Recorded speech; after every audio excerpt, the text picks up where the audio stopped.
ఓం నమో గణపతయ నమః.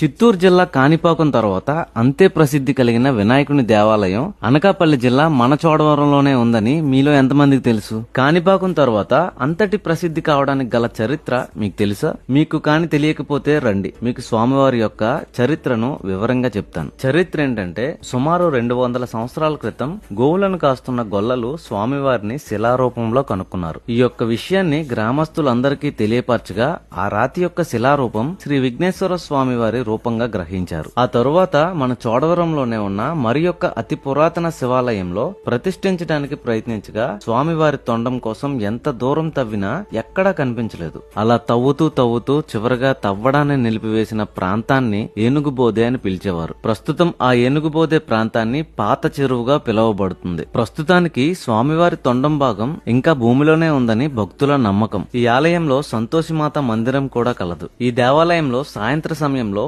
సూర్యకిరణాలు స్వామివారిని తాకడం వలన స్వామివారు మరింత ప్రకాశవంతంగా కనిపిస్తారు. ఈ ఆలయంలో ఉన్న దైవ వృక్షం నాగమల్లి చెట్టును దర్శించడం వలన సంతానం సిద్ధిస్తుందని భక్తులకు అపారమైన నమ్మకం. ఈ యొక్క ఆలయ చరిత్రను మీతో పాటుగా మీ చుట్టుపక్కల వాళ్ళకి తెలియాలి అంటే ఈ యొక్క వీడియోను వాళ్ళకి కూడా షేర్ చేయండి.